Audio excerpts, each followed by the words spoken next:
Welcome to our channel friends. ఇది మనకి staff selection commission నుంచి మనకి 24,369 సెంట్రల్ ఆర్మ్డ్ పోలీస్ ఫోర్సెస్ కోసం అయితే కానిస్టేబుల్ జీడీ కోసం అప్లికేషన్ ఆన్లైన్ ప్రాసెస్ అయితే మనకి 27th October 2022 అయితే స్టార్ట్ అయింది. ఇంకా లాస్ట్ వచ్చేసరికి 30th November 2022 అనమాట.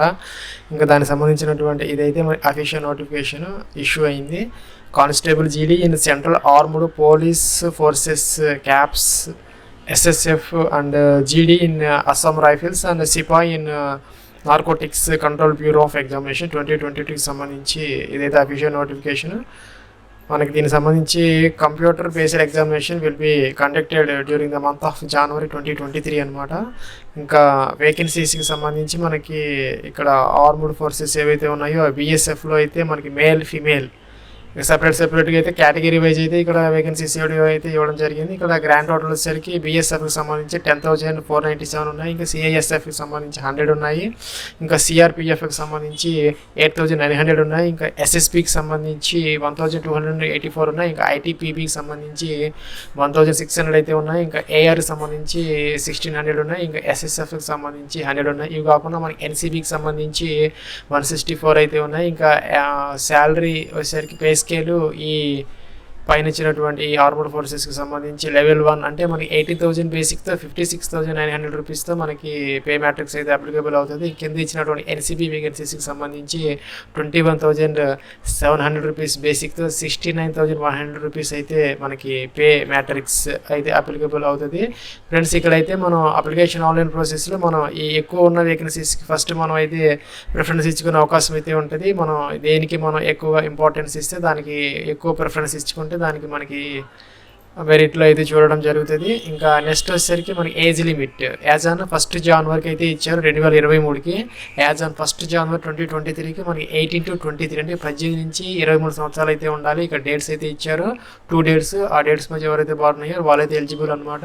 ఇంకా ఈ బోత్ డేట్స్ ఆర్ ఇంక్లూజివ్ అనమాట. ఈ 2 డేట్స్ కూడా కలుపుకొని మనం 2nd January 2000 నుంచి 1st January 2005 ఈ మధ్యలో ఎవరైతే బాగున్నాయో వాళ్ళైతే దీనికి జనరల్ క్యాండిడేట్స్కి అయితే ఎలిజిబుల్ అనమాట. ఇంకా SC STకి సంబంధించి 5 years, OBCకి 3 years, ex service man 3 years. ఇక్కడైతే పెద్ద లిస్ట్ అయితే ఉన్నది. ఎవరికైతే రిజర్వేషన్ ఉందో అదైతే అప్లికబుల్ అవుతుంది. ఇంకా మనకి ఎడ్యుకేషనల్ క్వాలిఫికేషన్ సంబంధించి 10th class అయితే ఇచ్చారు. యాజ్ ఆన్ ఫ్రెండ్స్ మనకి యాజ్ ఆన్ 1st January 2023 అంటే 2023 జనవరికి మన 10th class అయితే కంపల్సరీగా అయితే పాస్ అయితే అయ్యి ఉండాలి. అదొకటే మనకి EQ అంటే ఎసెన్షియల్ ఎడ్యుకేషనల్ క్వాలిఫికేషన్ అనమాట. ఇంకా ఫీజుకి సంబంధించి మనకి 100 రూపీస్ అయితే ఇచ్చారు జనరల్ క్యాండిడేట్స్కి, OBCకి అండ్ EWS క్యాండిడేట్స్కి. ఇంకా all female candidates, women candidates ఎవరైతే ఉన్నారో వాళ్ళందరికీ కూడా ఇంకా SC STకి ఇంకా ఎక్స్ సర్వీస్ మ్యాన్ వీళ్ళకైతే ఫీజు అయితే లేదు, పూర్తిగా అయితే ఎగ్జంప్షన్ అనమాట. ఫ్రెండ్స్, ఇంకా మనకి సెలక్షన్ ప్రాసెస్కి సంబంధించి ఫస్ట్ మనకి కంప్యూటర్ బేస్డ్ టెస్ట్ అయితే కండక్ట్ చేయడం జరుగుతుంది. ఆ ఎగ్జామ్ ప్యాటర్న్ అయితే ఎలాగైతే ఉంటుంది మనకి 80 questions అయితే ఉంటాయి. 2 marks అయితే ఇవ్వడం జరుగుతుంది ప్రతి క్వశ్చన్కి. ఇంకా 60 minutes టైం అయితే ఇవ్వడం జరుగుతుంది. 4 subjects అయితే ఉన్నాయి. General intelligence and reasoning, general knowledge and general awareness, elementary mathematics, English and Hindi. ఇవన్నీ 10th class బేస్డ్గా అయితే ఉంటుంది. ఎందుకంటే దీనికి ఎసెన్షియల్ క్వాలిఫికేషన్ 10th class కాబట్టి. ఇంకా మనకి నెగిటివ్ మార్క్సింగ్ సంబంధించి 0.5 అయితే తీసేస్తారు. ఎవరైతే ఈ కంప్యూటర్ బేస్డ్ టెస్ట్లో క్వాలిఫై అయ్యారో వాళ్ళనైతే PET అంటే పెట్టికి అయితే కాల్ చేయడం జరుగుతుంది. రేస్ అయితే ఉంటుంది. ఇక్కడ మేల్ ఫీమేల్కి అయితే సెపరేట్గా అయితే ఇక్కడ స్టాండర్డ్స్ ఇవ్వడం జరిగింది. అలాగే మనకి ఫిజికల్ స్టాండర్డ్స్ ఏవైతే ఉన్నారో PSTకి తర్వాత అయితే కాల్ చేస్తారు. ఈ మేల్ ఫీమేల్కి సంబంధించి మనకి 170 centimeters ఫర్ మేల్, ఫీమేల్కి సంబంధించి 157 centimeters అయితే ఉండాలి. ఇక్కడ కొంత రిజర్వేషన్ అయితే ఉన్నది ST వాళ్ళకి. ఇంకా కూడాను అదర్ హిల్ ఏరియాస్కి సంబంధించి కొంత రిజర్వేషన్ అయితే ఉంటుంది. అది అయితే ఇక్కడ మెన్షన్ చేయడం జరిగింది. ఫ్రెండ్స్, ఇంకా మనకి అప్లికేషన్ ఆన్లైన్ ప్రాసెస్కి సంబంధించి మనం ఫోటో అండ్ సిగ్నేచర్ అయితే అప్లోడ్ చేయాలి. ఇంకా మనం రిజిస్ట్రేషన్ కనుక చేసుకోకపోతే అయితే మనం ఫస్ట్ అయితే ఇక్కడ రిజిస్టర్ అయితే అవ్వాలి. ఇదైతే మనకి official website for application online process. ఇక్కడైతే మనం యూజర్ నేమ్ పాస్వర్డ్ ఇచ్చి లాగిన్ అయ్యి అయితే మన అప్లికేషన్ ఆన్లైన్ అయితే ప్రాసెస్ అయితే చేయాలి. దానికన్నా ముందు ఎవరైనా రిజిస్టర్ చేసుకొని ఉండకపోతే ఇక్కడ న్యూ యూజర్ అంటే రిజిస్టర్ నౌ తీసుకొని అయితే ఇలాగైతే రిజిస్టర్ అయితే చేయాలి. రిజిస్టర్ నౌ అని ఉంది ఇక్కడ. ఈ రిజిస్టర్ నౌ తీసుకుంటే మనకి ఈ ఫామ్ అయితే ఇలా వస్తుంది. మనకి 3 steps ఇక్కడ మనకి 3 steps అయితే ఉన్నాయి. Basic details, additional and contact details, declaration అనమాట. ఫస్ట్ వచ్చేసరికి మన ఇక్కడ డూ యూ హ్యావ్ ఆధార్ అని ఉంది. ఎస్ అంటే మన నెంబర్ ఇవ్వాలి, వెరిఫై ఆధార్ నెంబర్ మళ్ళీ సేమ్ ఎంటర్ చేయాలి. టైప్ ఆఫ్ ఐడి ఇది కాకుండా ఇంకా వేరేది ఏదైనా అయితే మనం సెలెక్ట్ చేసుకొని ఆ నెంబర్ అయితే ఇవ్వాలి. ఆధార్ కాకుండా ఇంకా నేమ్ అయితే ఇవ్వాలి యాజ్ పర్ 10th క్లాస్ అనమాట. అలా ఉంది అలాగే ఇవ్వాలి. సేమ్ ఇక్కడైతే రిపీట్ చేయాలి. ఇక్కడైతే మనం ఎప్పుడైనా పేరు మార్చుకున్నామా అయితే ఎస్ లేకపోతే నో అనమాట. న్యూ నేమ్ చేంజ్ ఎస్ అయితే ఇది ఉంటుంది, లేకపోతే అవసరం లేదు. ఇక్కడ ఫాదర్స్ నేము, ఇక్కడ ఏమేమో father's name confirmation, mother's name confirmation, ఇంకా డేట్ ఆఫ్ బర్త్ ఇక్కడ DDMMYYYY ఫార్మేట్. ఇంకా సేమ్ అయితే ఇక్కడ డేట్ ఆఫ్ బర్త్ ఇవ్వాలి యాజ్ పర్ 10th క్లాస్ అనమాట. ఇంకా ఎడ్యుకేషన్ బోర్డు 10th క్లాస్ ఇక్కడ సెలెక్ట్ చేసుకోవాలి. నెక్స్ట్ వచ్చేసరికి verify education board same repeat చేయాలి. రోల్ నెంబర్ ఇవ్వాలి 10th క్లాస్ది. వెరిఫై రోల్ నెంబర్ మళ్ళీ అదే సేమ్ రిపీట్ చేయాలి. ఇయర్ ఆఫ్ పాసింగ్ ఎప్పుడు పాస్ అయ్యాం అనేది ఇయర్ అనేది సెలెక్ట్ చేసుకోవాలి. మళ్ళీ అయితే దాన్ని వెరిఫై చేయాలి. నెక్స్ట్ మేల్ ఫీమేల్ అయితే ఇవ్వాలి. ఇది కూడాను రిపీట్ చేయాలి. అంటే మనం తప్పు చేయకుండా 2 times అడుగుతున్నది ప్రతిదీ కూడా మనం జాగ్రత్తగా అయితే ఎంటర్ చేయాలి. ఇంకా లెవెల్ ఆఫ్ ఎడ్యుకేషన్ మన హైయెస్ట్ ఏదైతే ఉందో అదైతే ఇవ్వాలి. ఇంకా మొబైల్ నెంబర్ ఇవ్వాలి. ఇక్కడ వెరిఫై చేయాలి మొబైల్ నెంబర్ సేమ్ నెంబర్ ఇవ్వాలి. ఈమెయిల్ ఐడి ఇవ్వాలి, యాక్టివ్ ఈమెయిల్ ఐడి వెరిఫై చేయాలి. స్టేట్ ఇవ్వాలి, ఏ స్టేట్ అయితే స్టేట్, సపోజ్ ఆంధ్రప్రదేశ్ అలాగా అయితే ఇక్కడ మనం సేవ్ చేయాలి. మనకైతే ఇలా వచ్చింది మొబైల్ నెంబర్ ఈమెయిల్ ఐడి. ఇక్కడ కన్ఫర్మ్ చేయాలి. ఇక్కడైతే మనకు మెసేజ్ వచ్చింది, basic details are saved, registration is partial and it should be completed within 14 days. Failing which your data would be automatically deleted. Please check both inbox and spam folder of your email. ఇక్కడైతే మనకి registration number అయితే ఇచ్చింది, email ఐడికి అయితే password వచ్చింది. ఇక్కడైతే screen మీద అయితే యూజర్ నేమ్ వచ్చింది, రిజిస్ట్రేషన్ నెంబర్ ఎంటర్ చేశాను, క్యాప్చర్ ఇచ్చాను. అయితే నేనైతే ఇక్కడ లాగిన్ అవుతున్నాను. అయితే ఇక్కడ మనం పాస్వర్డ్ చేంజ్ చేసుకోమంటుంది, నేనైతే చేంజ్ చేసుకుంటున్నాను. అయితే ఇక్కడ చేంజ్ చేసిన పాస్వర్డ్తో అయితే మళ్ళీ లాగిన్ అవుతున్నాను. నేను యూజర్ నేమ్ పాస్వర్డ్ ఇచ్చాను. ఇక్కడ ఇదైతే వచ్చింది మనకి. బేసిక్ డీటెయిల్స్ అయితే మనం ఆల్రెడీ ఎంటర్ చేసేసాము. ఎడిట్ అంటే ఎడిట్ చేసుకునే అవకాశం ఉంది, ఒకసారి చెక్ చేసుకోవాలి. చెక్ చేసుకొని సేవ్ అండ్ నెక్స్ట్ అంటే నెక్స్ట్కి వెళ్తాం. మనం నెక్స్ట్కి వచ్చామన్నమాట. మనం ఇక్కడ అడిషనల్ అండ్ కాంటాక్ట్ డీటెయిల్స్ వచ్చాము. రిజిస్ట్రేషన్ నెంబర్ మనకి కనపడుతుంది. కేటగిరీ ఇవ్వాలి, వెరిఫై కేటగిరీ అనమాట, జనరల్ ఓబీసీ అలాగా. నేషనాలిటీ ఇండియన్ సెలెక్ట్ చేసుకోవాలి, సిటిజన్ ఆఫ్ ఇండియా. ఇంకా ఐడెంటిఫికేషన్ మార్క్స్ మన 10th క్లాస్ ప్రకారం అయితే ఇవ్వాలి. ఇంకా are you a person with benchmark disability, no అనమాట. ఎస్ అయితే ఎస్, నో అయితే నో. ఎస్ అయితే ఇది ఇవ్వాలి, లేకపోతే అవసరం లేదు. డిజబిలిటీ క్రైటీరియా సర్టిఫికేట్ నెంబర్ ఉంటుంది, అది ఇవ్వాలి. ఇంకా ఇక్కడ పర్మనెంట్ అడ్రస్ ఇవ్వాలి, టైప్ చేయాలి. ఇక్కడేమో స్టేట్ సెలెక్ట్ చేసుకోవాలి, ఇక్కడ డిస్ట్రిక్ట్ సెలెక్ట్ చేసుకోవాలి, పిన్ కోడ్ అయితే ఇవ్వాలి. ఈ పర్మనెంట్ అడ్రస్ అది కానీ సేమ్ అయితే ఇక్కడ ఎస్ పెడితే ఇక్కడికి వచ్చేస్తాయి, లేదంటే మనం ఎంటర్ చేయాలి ఇవన్నీ మళ్ళీ సేమ్. మళ్ళీ సేవ్ అని నెక్స్ట్ అయితే అనాలి. ఇలా అయితే వచ్చింది. మనం ఇక్కడ ఐ అగ్రీ అనాలి. టేక్ డ్రాఫ్ట్ ప్రింట్ అని వచ్చింది, మనం డ్రాఫ్ట్ ప్రింట్ తీసుకోవచ్చు, లేదంటే ఫైనల్ సబ్మిట్ అయితే చేయొచ్చు అనమాట. టేక్ డ్రాఫ్ట్ ప్రింట్ అంటే ఇలా వచ్చింది.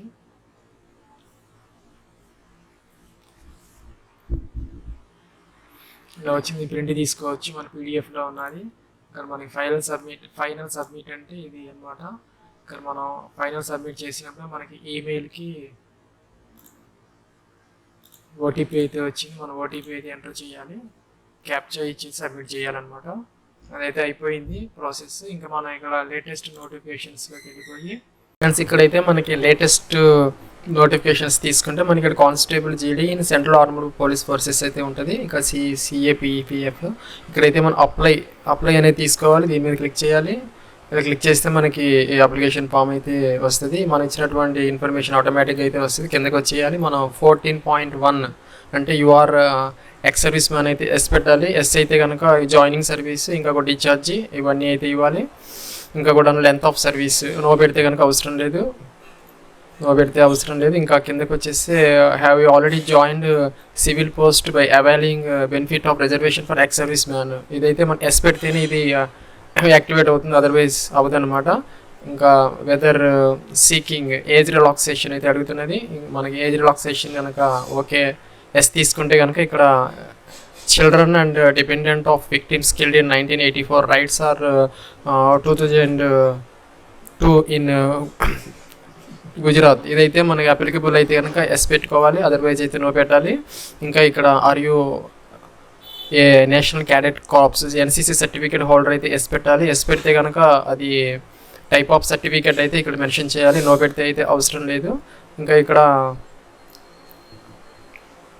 ఎగ్జామ్ సెంటర్స్ 3 ఎగ్జామ్ సెంటర్స్ అయితే మనం సెలెక్ట్ అయితే చేసుకోవాలి. ఆ ఎగ్జామినేషన్ సెంటర్స్ సంబంధించి మనకి ఇక్కడ నోటిఫికేషన్ అయితే ఇవ్వడం జరిగింది. మన సదర్న్ రీజన్కి సంబంధించి ఆంధ్రప్రదేశ్ చీరాల, గుంటూరు, కాకినాడ, కర్నూలు, నెల్లూరు, రాజమండ్రి, తిరుపతి, విజయనగరం, విజయవాడ అండ్ విశాఖపట్నం ఇచ్చారు. ఇంకా తెలంగాణకు సంబంధించి హైదరాబాద్, కరీంనగర్, వరంగల్. మనమైతే ఇక్కడ 3 ఎగ్జామ్ సెంటర్స్ అయితే మనం ఇక్కడ చూజ్ అయితే చేసుకోవాలి, ఎగ్జామినేషన్ యొక్క సెంటర్స్.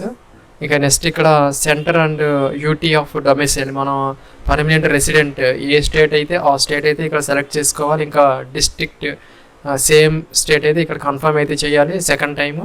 ఇంకా అలాగే డిస్ట్రిక్ట్ ఆఫ్ డొమిసైల్ అంటే మన పర్మనెంట్ రెసిడెంట్ డిస్ట్రిక్ట్ అనమాట. ఆ డిస్ట్రిక్ట్ అయితే మనం ఇక్కడ సెలెక్ట్ అయితే చేసుకోవాలి, సేమ్ డిస్ట్రిక్ట్ అయితే ఇక్కడ మనం కన్ఫర్మ్ అయితే చేయాలి సెకండ్ టైము.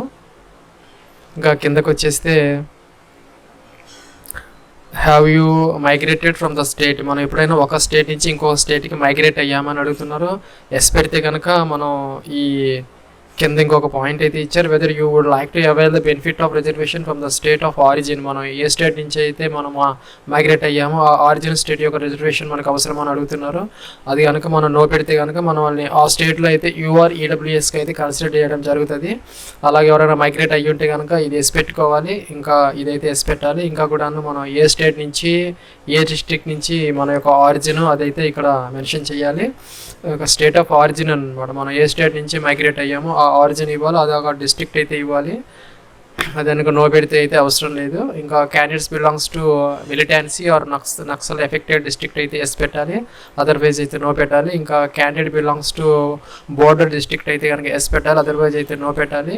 ఇంకా కూడాను ఇక్కడ సిఏపిఎఫ్స్ ఆరిజిన్స్ మనకి ఇక్కడ ఆర్మ్డ్ ఫోర్సెస్ యొక్క ఈ పోస్ట్ యొక్క ప్రిఫరెన్సెస్ అయితే మనం ఇవ్వాలి. ఇక్కడ బార్డర్ సెక్యూరిటీ ఫోర్స్కి ఏ ఇచ్చారు, ఇంకా సిఐఎస్ఎఫ్కి బి ఇచ్చారు, ఇంకా సిఆర్పిఎఫ్కి సి ఇచ్చారు. ఇలాగ మనకి A to H అయితే ఉన్నాయి. ఈ A to Hలో మనం ఇక్కడ ఇలాగా ABCD అలాగా మనం ఇవన్నీ అయితే మెన్షన్ చేసి కింద అయితే వాటిని కన్ఫర్మ్ అయితే చేయాలి. ఇది పోస్ట్ యొక్క ప్రిఫరెన్స్ అనమాట, మనకి ఎక్కువ పోస్టులు దేనికి ఉన్నాయో లేకపోతే మనకి ఏది మనకి ఇంట్రెస్ట్ ఉందో అదైతే మనం ఇక్కడ మెన్షన్ అయితే చేయాలి. సపోజ్ మన బార్డర్ సెక్యూరిటీ ఫోర్స్ ఇంట్రెస్ట్ అయితే ఫస్ట్ ఏ పెట్టుకోవాలి, అలాగే మనం ఏదైతే ప్రిఫరెన్స్ ఇస్తామో అది మనకైతే తర్వాత జాబ్ ప్రిఫరెన్స్ అయితే ఉంటుంది. ఇక హైయెస్ట్ ఎడ్యుకేషన్ క్వాలిఫికేషన్ అయితే ఇక్కడ మెన్షన్ చేయాలి, MCA MBA అలాగా. ఇదైతే మనకి ఎడ్యుకేషనల్ క్వాలిఫికేషన్ అనమాట. ఎసెన్షియల్ క్వాలిఫికేషన్ వచ్చేసరికి 10th ఆర్ 10th ఈక్వలెంట్ అనమాట. ఇంకా 10th క్లాస్ అయితే ఇక్కడ మనం 10th క్లాస్ అయితే తీసుకోవాలి. ఇక్కడ మనం పాస్డ్ ఎపీరింగ్ అయితే మనకి ఇక్కడ ఇయర్ ఆఫ్ పాసింగ్ ఇవన్నీ అయితే ఆటోమేటిక్గా డిజిబుల్ అయిపోతాయి. మనం పాస్డ్ అయితే కనుక పాస్డ్ సెలెక్ట్ చేసుకుంటే పాసింగ్ ఇయర్, ఇంకా స్టేట్, ఇంకా కూడా మనకి యూటీ ఆఫ్ బోర్డు యూనివర్సిటీ, ఇంకా name of board, roll number ఆటోమేటిక్గా వస్తే మనం రిజిస్ట్రేషన్ ఇచ్చాం కాబట్టి ఇక్కడ పర్సంటేజ్ CGPAC సరిపోతుంది. వీటి అన్న మనం మోడిఫికేషన్ చేసుకోవాలంటే మనకి పైన మోడిఫై రిజిస్ట్రేషన్ ఉంటుంది, దాంట్లో అయితే మోడిఫై చేసుకోవాలి. దీనికన్నా ముందు ఇవైతే ఆటోమేటిక్గా అయితే ఏ డీటెయిల్స్ ఇక్కడికి అయితే వచ్చేస్తాయి. ఇంకా మీ యొక్క పర్సనల్ ఇన్ఫర్మేషన్ని ఇక్కడ ఈ DOPTs వాళ్ళకైతే మనం ఈ అవైలబుల్ చేస్తామా లేదా ఏదైతే మనం ఎస్ పెట్టుకోవచ్చు, ప్రాబ్లం ఏమి ఉండదు. ఇంకా నెక్స్ట్ కిందకి వచ్చేస్తే మనం ఇక్కడ ఫోటో అయితే అప్లోడ్ చేయాలి. అదైతే మనకి 27th July 2022 తర్వాత అయితే తీసుకున్నది అయి ఉండాలి. ఇక JPG ఫార్మేట్లో ఉండాలి, 20 to 50 KB మధ్య అయితే ఉండాలి, 3.5 into 4.5 యొక్క డైమెన్షన్స్లో అయితే ఉండాలి. ఇక్కడ మనం 27th July తర్వాత ఫోటో తీసుకున్నామని ఇక్కడైతే డిక్లరేషన్ అయితే ఎస్ పెట్టాలి. ఇంకా సిగ్నేచర్ అయితే ఇక్కడ అప్లోడ్ చేయాలి. ఇక్కడ 10 to 20 KB JPGలో ఉండాలి, 4 into 2 డైమెన్షన్స్లో అయితే ఈ సిగ్నేచర్ అయితే ఉండాలి. ఫోటో అయితే మనకి ఈ నోటిఫికేషన్లో ఇక్కడ ఇవ్వడం జరిగింది. 40th పేజ్ అంటే మనకి 40వ పేజీలో అయితే ఇచ్చారు. స్పెసిమెన్ ఆఫ్ ఫోటోగ్రాఫ్, ఇక్కడ బ్యాక్గ్రౌండ్ లైట్ బ్యాక్గ్రౌండ్తో ఇక్కడ మనకి డేట్ ఆఫ్ బర్త్ అవసరం లేదు. Simple photograph. ఇలాగైతే మనం ఫోటో ఇలాగ స్పెసిఫైన్ అయితే ఉండాలి, ఇలా అయితే ఉండకూడదు. ఇక్కడ ఫస్ట్ ఇచ్చినటువంటి ఈ ఫోటో యొక్క స్పెసిమెన్ ప్రకారం అయితే మనం ఇక్కడ ఫోటో అప్లోడ్ చేయాలి. ఇంకా ఇదైతే మనం ఎస్ పెట్టాలి, మనం 27 జూలై తర్వాత తీసుకున్నామని. ఇంకా ఇక్కడ ఐ అగ్రీ అని ఇది టిక్ ఆన్ చేసి నెక్స్ట్ ఇక్కడ క్యాప్చర్ ఇచ్చేసి అయితే మనం ప్రివ్యూ చూసుకోవచ్చు. తర్వాత అయితే సబ్మిట్ అయితే చేయాలి. ఫ్రెండ్స్ మనం ఇక్కడ ఒకసారి మనం సబ్మిట్ చేస్తే మనకి ఇక్కడ ఎడిట్ విండో అయితే లేదు, కరెక్షన్ చేసుకునే విండో అయితే లేదు. కాబట్టి మనం జాగ్రత్తగా చెక్ చేసుకొని అయితే మనం సబ్మిట్ అయితే చేయాలి. మనకి ఎడిట్ ఆప్షన్ అయితే లేదు. ఫ్రెండ్స్ ఇక్కడైతే మనకి అప్లికేషన్ ఫామ్ అయితే ప్రివ్యూ అయితే వచ్చింది. మనం అక్కడ ప్రివ్యూ బటన్ మీద క్లిక్ చేసాం కాబట్టి ఇలా అయితే వచ్చింది. మన అప్లికేషన్ ఫామ్ అంతా ఇక్కడ విజిబుల్ అయితే అవుతుంది, మనం చెక్ చేసుకోవచ్చు. ఇక్కడ మనం ఎడిట్ మోడిఫై ఆప్షన్ అయితే ఇక్కడ ఉన్నది. మనకి మనం వన్స్ సబ్మిట్ చేసిన తర్వాత అయితే మనకి ఇంకా అవకాశం అయితే ఉండదు. మనకి ఎడిట్ ఆప్షన్ లేదు, ఎడిట్ విండో అయితే లేదు. కాబట్టి మనం ఎడిట్ చేసుకొని మోడిఫై చేసుకోవచ్చు. అదర్వైజ్ అయితే సబ్మిట్ అనొచ్చు. ఆర్ షూర్ ఓకే అని అడుగుతున్నది, మనం ఓకే అన్నాము. ఇక్కడైతే మనకి ప్రింట్ అయితే ఆప్షన్ ఉంది. ఇంకా మనకి you want to proceed for payment అని అడుగుతున్నది, ఎస్ అన్నాము. ఇక్కడైతే మనకి ఆన్లైన్ ఆఫ్లైన్ ఇక్కడ 100 రూపీస్ ఫీజు ఇచ్చారు, ఆన్లైన్ సబ్మిట్ అన్నాము. ఇక్కడైతే మనకి మల్టిపుల్ ఆప్షన్స్ అయితే వచ్చాయి మన పేమెంట్ గేట్వే కోసం. ఇక్కడ స్టేట్ బ్యాంక్ డెబిట్ కార్డ్స్, ఇంకా other bank debit cards, credit cards అయితే ఇచ్చారు. మనకు ఉన్నటువంటి కార్డుని బట్టి మనం సెలెక్ట్ చేసుకొని కన్ఫర్మ్ అని ఇక్కడ కార్డ్ డీటెయిల్స్ ఇచ్చేసి మనం ఈ వెరిఫై చేసేస్తే ఓటీపీ మన ఫీజు అయితే పేమెంట్ జరుగుతుంది. ఫ్రెండ్స్ ఇంకా మనం నెక్స్ట్ ఇక్కడ మనకి పేమెంట్ స్టేటస్ ఉంది, మన పేమెంట్ సరిగ్గా చేసిందా లేదా అనేది ఇక్కడ మనం చెక్ చేసుకోవచ్చు. పేమెంట్ సరిగ్గా అయిందా లేదా అనేది ఇక్కడ మనకి ప్రింట్ ఆప్షన్ ఉంది. ఇంకా మనకి ఇక్కడ అప్లై ఆప్షన్ అయితే మనకి డిజిబుల్ అయిపోతుంది. ఒకసారి మనం అప్లై చేసిన తర్వాత ఇంకా అవకాశం అయితే ఉండదు మోడిఫై చేసుకునే దానికి. ఇది ఫ్రెండ్స్ ఈ ఎస్ఎస్సి జీడీ కానిస్టేబుల్ సంబంధించి అప్లికేషన్ ఆన్లైన్ ప్రాసెస్.